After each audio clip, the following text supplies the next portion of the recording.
welcome to the Reclaiming Hope podcast. This is episode 6, the helpfuls and not so helpfuls. So we're going to go through what's been helpful to us. So when we're talking about this stuff, we're talking about what was specifically helpful for myself and for Haley, and things that were not so helpful for the both of us. So, and when we get into the unhelpfuls, we'll kind of talk of like, not trying to put anybody on blast. We're just trying to push out information to help others support grieving mamas and dads. So, you want to start with maybe some helpful things for us? Yeah. And this is like one of the main topics that we were hoping to talk about in this podcast. We have a ton of friends and family who love us and support us, but have never walked through this. And they would, once I started kind of vocalizing, we're going to do this podcast to kind of talk about things that were helpful and not helpful. And they're like what? You know, like they're really eager to want to hear these things. Yeah. So we have our notes here and we're just going to run down them because we just wrote out maybe phrases or stories or instances in which we were like, hey, that was very helpful. We felt encouraged in when that person said this or did this. And then some of those statements that just kind of cut or put some like salt in a wound, that not intentionally, but that's just like, bring it out. You know what I mean? So the helpfuls on the positive side, right? These are people that have done things and said things that were just comforting in those moments. But the first thing we wanted to talk about was just allowing the mom to kind of dictate what she is comfortable talking about or sharing, right? So sometimes people, as soon as they heard I lost, they want to ask me all of these questions. And some days I was really open to sharing all of the details, and other days I just didn't want to talk about any of it, you know? So just allowing that mom to say, like, I don't want to talk about this, or I do, and you not say, oh, well, she's keeping things from me, or she doesn't want to tell me, and things like that, but not really pushing, you know, to have deep conversations, or sometimes you just have to sit, you know? So kind of allowing that mom to be in charge of that and guiding that. I had a couple of friends that were really good about it off the bat, like right off the bat of like, you're going to have to let us know, like, if you want to, do you want to talk about it or not? You know, I'd show up and that was usually the first question is, do you want to talk about it or not? And sometimes it was yes. And sometimes it was like, absolutely not. Yeah. You know? And I have friends that do that too. Michaela, Mary Kate, and Kaylee, they were like, do you want to talk? And if I said no, okay, the zoos, how are the zoos? Or, you know, some random conversation. Or just specifically like asking us, this is the next bullet of like, what can we do? Right. And we might not have an answer, but it's better than just like not doing anything. So reaching out, can we get you lunch? Can we get you dinner? Can we stop by? You know, what do you need from us in those moments? Is helpful just to see us, you know? Yeah. And then you put a little asterisk here of saying, our husbands probably know. So well, and it was like if a friend asked me, like, what do you need? If I'm in the thick of my grief, I'm probably going to say nothing or I'm fine or whatever. So that's just how I've grieved with the last two. So even if my answer is no, thank you, Bennett's probably going to say like, she needs a coffee or I've gotten texts from Bennett saying, hey, Haley, Kelsey's probably going to need a hug today. Hey, Haley, this is, you know. Because if Haley would have come up and said, do you need a hug? I probably would have said no. Or cried. Or cried, yeah. So another helpful thing is just kind of like the day-to-day things. And those tasks are very, I don't know, it's just not what we're thinking about. So we're in the process of knowing that we're miscarrying, walking through that physical aspect, then going through the grief aspect of it. And the last thing we're thinking about is, what should I make for dinner? What should I make for breakfast? Oh, you know, my house is dirty. Things like that. That's the last thing on our brain. So maybe providing those things, or kind of, I don't even know how. Did anyone do that specifically for you? The meals? Any of those? Yeah. Kind of. We had a lot of people that dropped off meals, or if they're far away, they just did the DoorDash stuff. And there was no like choice given. They're like, we're bringing you dinner. What do you want? It's a good thing. That was a good thing because especially like if we're coming back from the hospital, like after our procedure, like I just want to sleep. Bennett's just laying there next to me to make sure we're together. So neither one of us are thinking like we should probably eat something. So that was super helpful. My friend Sarah, when she came in from Louisville, just brought like a whole box. Her husband's a chef, so she just brought like a whole box of groceries. So that was super helpful of like, hey, I'm here, like, let's do whatever, but I brought you like all of this stuff that you weren't necessarily thinking about, you know. So or just being there. Just being there in general. Yeah. Especially because, like, Dom was not going to leave my side, like Bennett. So then if someone else is there, like a friend, he can have that kind of space to, like, walk away from me. Yeah. But I didn't want to be alone. I didn't want him to leave because I was just sad on top of Herdy and things like that. So. Yeah, my sister-in-law was great about that. After both of them, she just came and laid in bed with me or laid on the couch and we watched Julia Roberts movies all day or that's helpful. It really is. It really is. So yeah, the sitting aspect of it all, it sounds really simple and it sounds, you know, like it would not be a helpful thing, but it absolutely is. So our husbands can go back to work or, you know, go take time for themselves because, you know, they're grieving the loss of a child too. So that's a really nice thing for them to just kind of show up and sit on the couch all weekend, all day, whatever. So the other aspect is recognizing that this isn't a thing that's just going to go away in a week or 2 weeks and things like that. So one thing that's helpful is like ongoing reaching out. You don't have to be at our house like 24/7 for a month, but remember in a month we're not still okay. We still now don't have a baby. We still now are hurting. Now we have to go transition back into our real world jobs and things like that. So continuously reaching out, like even if you're terrible at remembering things, set a reminder because it means everything to really that mom. When she feels like everyone forgot, you know. Everyone forgot, like, oh, well, no one knew you were pregnant, so no one knew you lost. So now you're walking through life and everyone just has no idea. And you get that reminder and someone texts like, hey, I'm still thinking about you. Hey, I prayed for you. What can I be praying for? What can I do? Things like just that. Like a simple like, hey, I love you. Like 2 months down the road, 3 months. It just makes you feel seen. Yes. You know, it doesn't have to be this super elaborate thing. You know, if you're texting or calling, it can just be the simple like, hey, I love you. And I'm thinking about you or, you know, whatever. So it doesn't have to be super elaborate. It's already an isolating thing. So someone is taking time out of their day to say, hey, I'm thinking about you. I promise you it means more than what you think it does. Yeah. So. Yeah. And I've had people who say, I'm really bad at this. I don't know what to say, you know, or I just don't know how to like the right words or what to do. And just being there with the right heart posture is like means everything, you know, just being there, just texting, even if you say, I don't know what to say, you know, just acknowledging saying I don't know what to say is probably better than saying some of the other things that we'll get into later, or the silence, right? Yeah, the silence of it. So even acknowledging that you don't know what to say, because even, you know, like mamas that do understand what we're going through, a lot of times, like after my second miscarriage, a lot of those women were like, I can't really say anything. They know exactly what I've been through, and there's nothing that you're really going to say anyways that's going to be super helpful. I didn't say anything to you after your your second loss. I didn't know what to say. Yeah. But that doesn't mean I was just like not saying anything or not doing anything. I just was like, well, woof, like what do I say now? Yeah. And it's overwhelming. I don't know. I think the enemy tries to make you feel like, oh, you're not qualified for this. So people who are watching this, they're like, I have 3 living children, so I can't text Kelsey. I can't text Haley.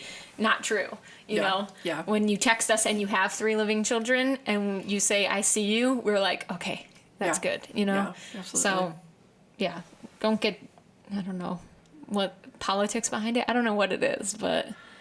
I mean, I think people come into it with good intentions, of like trying to not say the wrong thing. They're trying to tiptoe around it, but we can tell that you're tiptoeing around it. It's like a little kid trying to like sneak. Yeah. Right. So that's why like the acknowledgement is good right off the bat, and then letting mom dictate of like, do you want to talk about this? Do you not want to talk about this? I love you.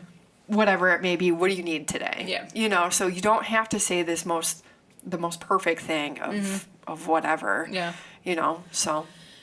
And the last thing that's super helpful, and hopefully this podcast is a good resource for that, is sending things like the songs that we've been talking about, the blanket from Something to Hold. I always forget it. Something to Hold. The devotionals that we talk about. Look it up. Like, literally, you have that one friend who did that. How to talk to a friend, right? Yeah, Ashley was pregnant when I was pregnant with my first miscarriage, and she literally looked up how to talk to your friend who's miscarried. Yeah.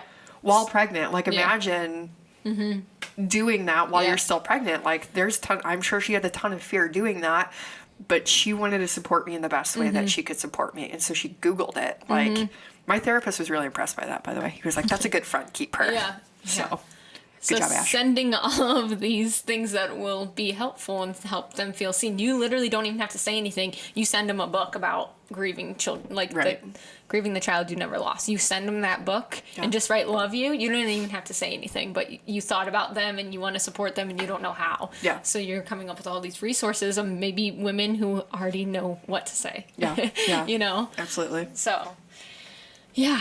Any other helpfuls you can think of before we talk about some not so helpful moments? That's all I can think of, like, in a general sense. Yeah. I'm peeking ahead.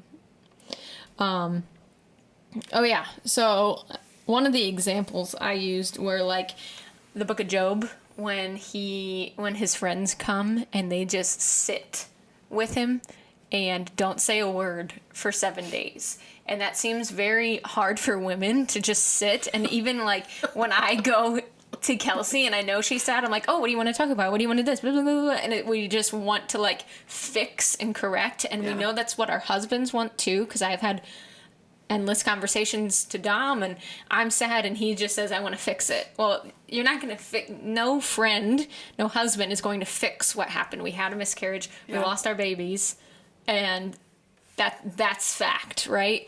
But sitting there and that presence, I've gotten really used to that. It's a different kind of silent. It's not silent like numbing. It's silent like, I don't know, peaceful. It is. Yeah, of just absolutely. knowing someone's there, that shoulder to shoulder. Yeah. So that was one of my examples of just intently just being with your friends and family who need support. So, all right, are you ready for it? Yeah. So the unhelpfuls, right? So the first thing we want to start off by saying, we're not trying to come at anybody who have tried to be there for us and things like that. But there are some things that we've experienced, we've heard from other people, that are just like not really supportive to the mom who just lost, right? So we have a list of those, and this is just for like awareness, not for any other reason other than like we just want to talk about, if you have a friend who walks this and you say and do these things, just so you know, this is how they might interpret it. Yeah. Through the lens of their grief and their loss. Right. And when we're talking, sometimes if we haven't had that loss like recently, or we've never experienced that, we say it with this intention, but that mom is feeling it in a completely different way. Yeah. So yeah, we're not trying to come at anybody. We just want to kind of build those support systems that are healthy and beneficial for everybody. Yeah. So.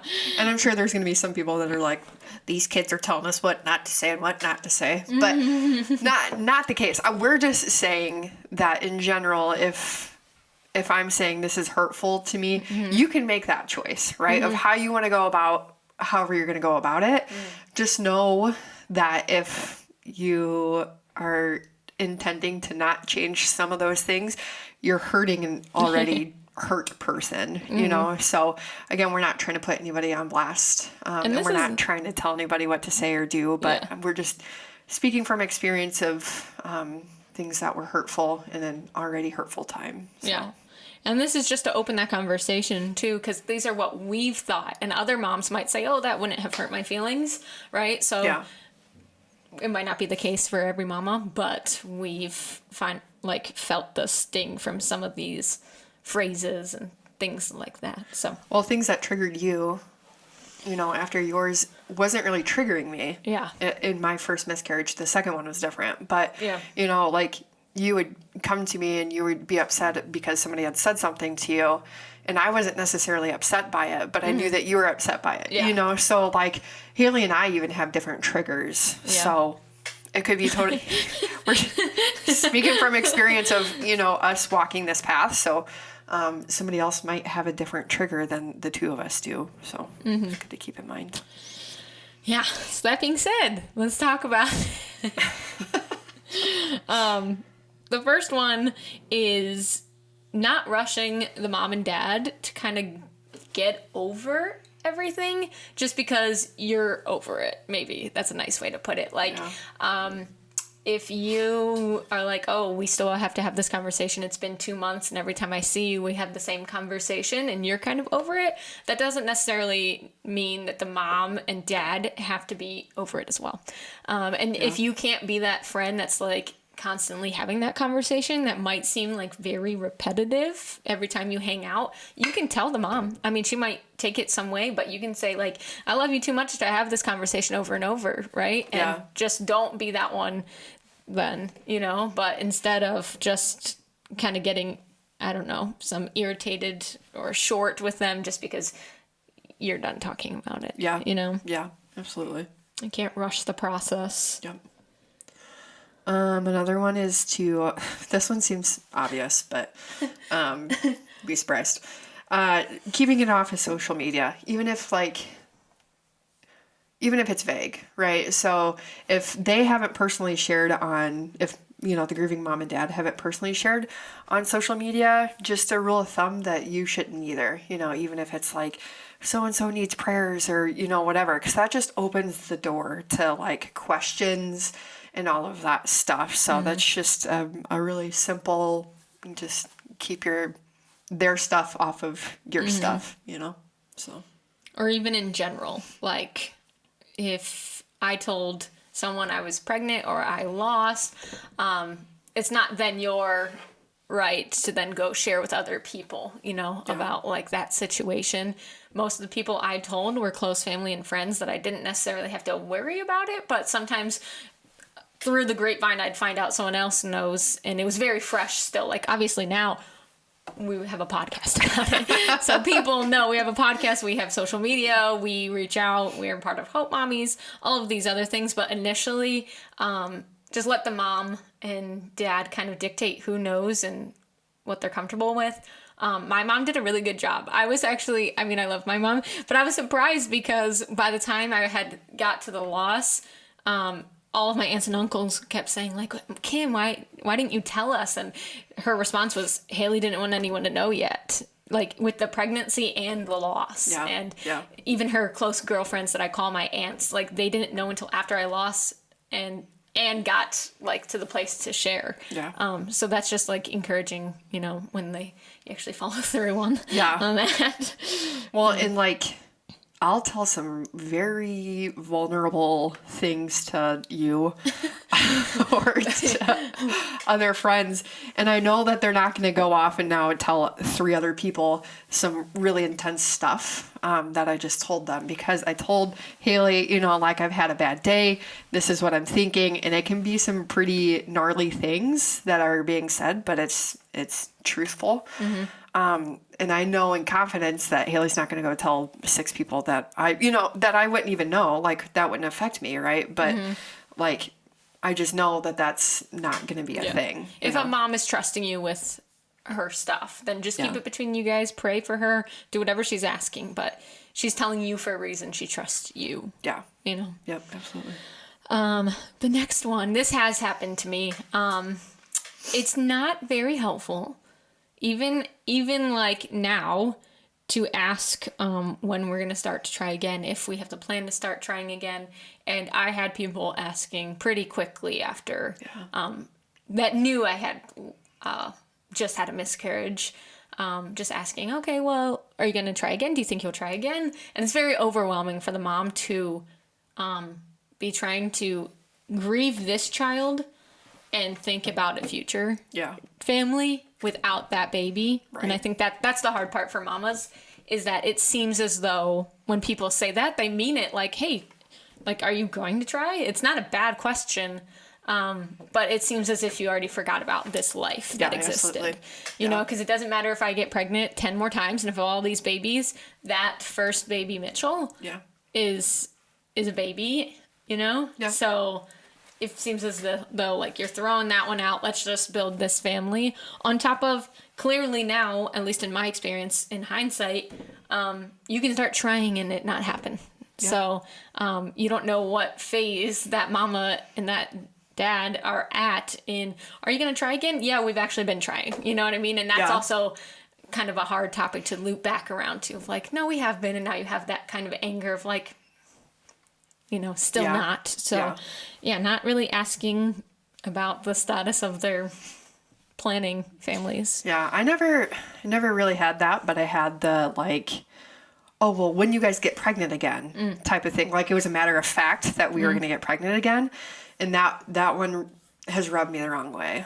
Of like, you don't know that. I don't even know that. The only person that knows is that guy upstairs. Yeah. So, like, that might have been my one and only pregnancy. Obviously, I've had 2 losses, but that one got me a lot of like, you don't know if I'm going to get pregnant again. And that was hard for me to hear and digest a little bit. Because there's a difference between like truth and then some of those statements that you throw God's name into. Like, God will give you another baby. That's not true. We don't know that. It might be true, but you don't know that. You can be hopeful in that. You can speak life into a situation, but if you pull scripture that says, you know, this, and this, and it's encouraging and it kind of sounds as though maybe I'll get pregnant again, that was more helpful to me than, like, it'll happen when it's supposed to. Yeah. And you're like, not helpful. You know? So those kind of statements that are vague and you don't know, it's all that the mom hears. You're trying to be helpful, and mom hears you don't know that that's not true. Who knows? Yeah, exactly. I can get pregnant and lose again. I can get pregnant, you know? Yep. So. Yeah. Well, and that goes along with, like, telling me a success story. Like, that's great for Karen. I don't know why I picked Karen. Sorry, Karen. But, like, that stinks that Karen had a miscarriage. Like, I fully understand that, but she's got, you know, however many living children now. Again, we don't know how this is going to play out. Like, I don't know if that's going to work out for me. I don't know that I'm going to have a success story or not. So that's always kind of been like, I don't know, that one's rubbed me the wrong way a lot of. Well, I know this mom that this happened and this, and you're like, okay, you know, like, our bodies are so different. You know, it's just, you never know how that's going to play out. And I'm happy for that person, but that's, in my current situation, it's just another reminder of what we've lost and what I don't have. And it's hard. It's not easy to listen to. So, yeah. We kind of talked about this one, but, like, the silence can be deafening. Acting like it didn't happen or trying to move on before mama is ready to, like, move on is overwhelming too. Yep. I would say that's probably my biggest trigger, is the silence. So, just not having the acknowledgement that it happened. And, you know, sometimes I think of, like, oh, well, they're thinking she's, you know, playing the victim card, or, like, we always have to talk about their deceased children or whatever. But, like, those are still my babies. This is the current season that I'm living in. Yeah. We can't pretend like that's not a thing. Yeah. Because it is. And whatever season of life that you're living in, I'm sure that you want to talk about what's going on. Yeah. Right? This is no different. Just because it's a hard conversation for everybody and it's an uncomfortable conversation doesn't mean that I don't want it acknowledged. Yeah. And that's it's tough. And But we it's know the we talk truth. about it a lot because we don't want to talk about it like this either. You know what I Yeah. mean? Like, we wish we had more things to talk about. Yeah. But this is where we're at. So if you come up and say, how are you doing? You're either going to get a lie or the truth, Yeah. you know? But one of them is going to be a hard topic. You know what I'm saying? Yeah. So Absolutely. another one is all of our friends and family, I don't think I have like any intentionally mean friends and people. Right. You know what I mean? If you do, then don't hang out with them. And like for me, if Kelsey's sad, I'm a feeler. So I can literally watch her cry and I'm going to be crying and I can feel her pain. It doesn't even have to be about like losses anymore. Like if you're sad about something else, I'm a feeler. So I'm going to be sad. But one thing sometimes is that sadness kind of like overpowers our sadness. Yeah. If that makes sense. Do you want to touch Yeah, on because I mean, then the moms feel like they have to like they feel bad, right? Like I feel bad that like my friends are crying over this because they're obviously, you know, broken over what's going on too. But then I feel obligated to comfort them in something that is directly affecting me. So I do appreciate when my friends cry. I've, you know, gotten a couple phone calls that we just sat over the phone and cried. Mm-hmm. We did that. And I never felt like my grief was being overshadowed. And we're talking about overshadowed by our own sadness. Like they can have their other stuff go on and they can be Right. sad Yes. about their stuff. Yeah. That's not what we're saying. We're saying some friends' family have specifically said, I'm so sad about your loss. And then they take over our loss as their sadness, if that makes sense. Yep. But if my friend calls and she's got something going on, you can be sad. You know what I mean? Right, right. Yeah. It's that friend being sad that or family member that's sad that we've lost. And they've kind of like taken it on as their own grief. And it's hard to deal with. Mm-hmm. Yeah. Yeah, so the next one is very true. Oh my gosh. At least recently for me, if I'm being honest. On hard days, and can be like right after the loss, like there was not a ton that I really wanted to do or talk about or care about. And this can also be like months and years later when you're just having a bad day. I don't really have the tolerance level to like deal with other people's stuff. Yeah. And I mean that nicely. But if you're going to call me about this and that and this and that, I'm just going to have to tune it out eventually, you know? And there's been people that get frustrated at that, of like my honesty of like, I can't really do this today. You know what I mean? Yeah. But if I did, you wouldn't like the answer I'm going to give you, you know, because it's going to be short or be like, cool. Like, I don't know. You want to talk? I mean, yeah, I'm a really patient person, I would say. Oh, what's that like? I'm not. I work for this. Try so hard every day to be patient. Yeah, I feel like I'm a pretty patient person. But if I'm having a day where I'm just sad about my babies, it takes one minute thing for me to be like, I can't. I'm over it. I just can't do it. Mm-hmm. And so that may come across as I'm being short. Mm-hmm. I'm, being mean or whatever the case may be. But in reality, I literally have no space for it. I have zero space because the grief. You're like walking on eggshells anyway. Yeah. And then someone says something and you're just like, no, I'm done. Because the grief is so consuming and you're using all of your mental capacity to deal with that. Mm-hmm.